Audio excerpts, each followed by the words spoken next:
ආයිබෝල්. ඇත්තටම සින්දුවක් අයිති කාටද? මේ මැන්ටිස් කැට්.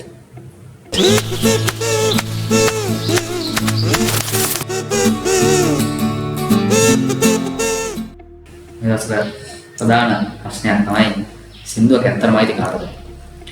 ඕක පොඩක් හොයලා බලුවා මම ඇත්තටම මොකක්ද කියන්නේ මේ සින්දුවක් අයිති කාටද කියලා. අයිතිය තහවුරු වෙන්නේ කොහොමද? මේකට මොනවාගේ සංවිධානයක් තියෙනවද? කවුරු හරි නීති රීති පද්ධතියක් ගෙනල්ලා තියෙනවද? නැත්නම් මොකක් හරි මානව හිමිකම් වගේ දෙයක් ගෙනල්ලා තියෙනවද?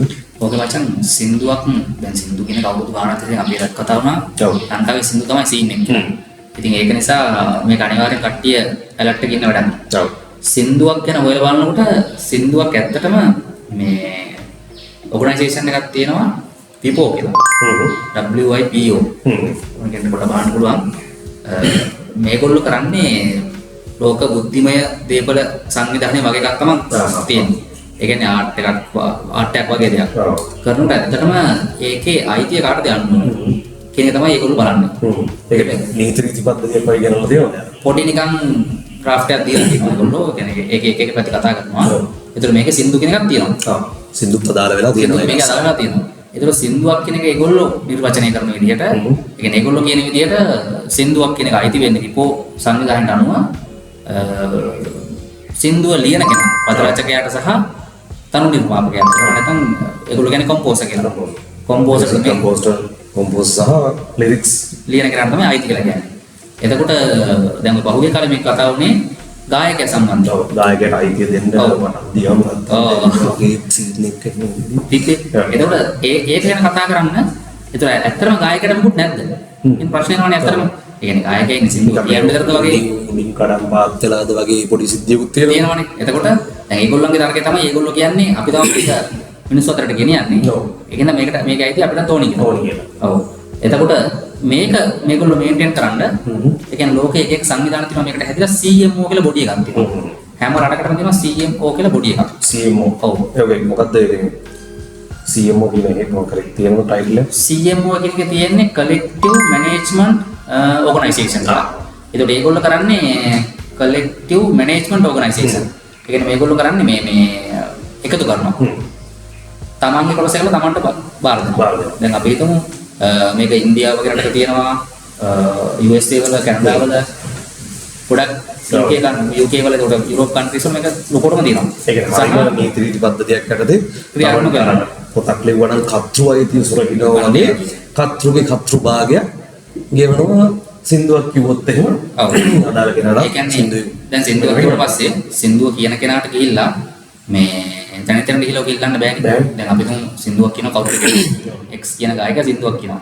ඒතර මේ සින්දුව Y කියන channel එක යනවා. Y කියන්නේ YFM නෙමෙයි Y කියන channel එක යනවා. ආදේශ channel එක යනවා.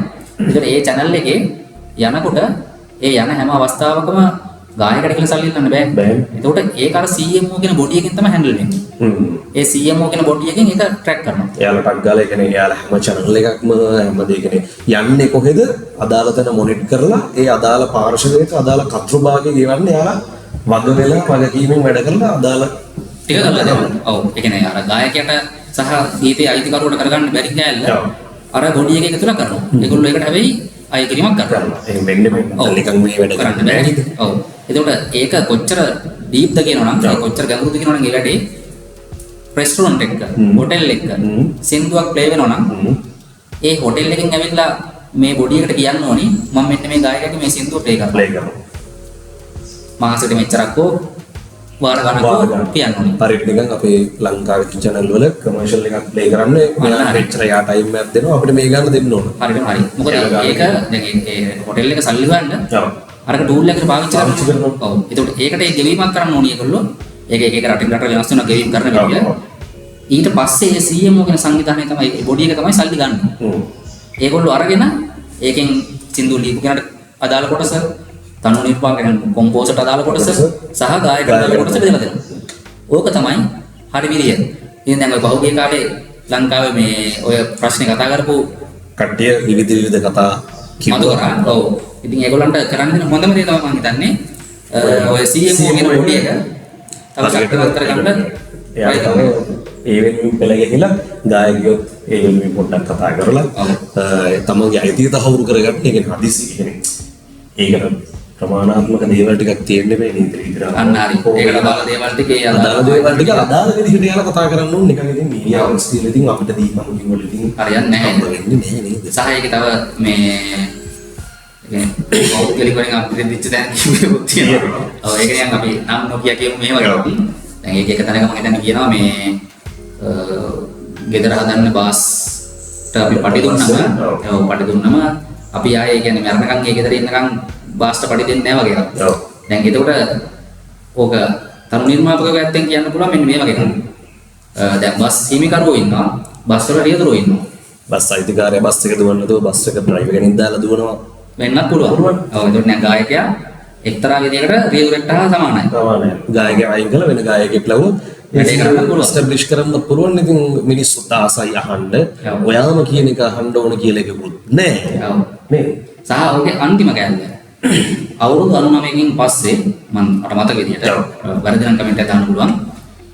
සින්දුවක ගීතයක හිමිකාරීත්වය අහෝසියලා ඒක එන්නේ පොදු සමාජයට.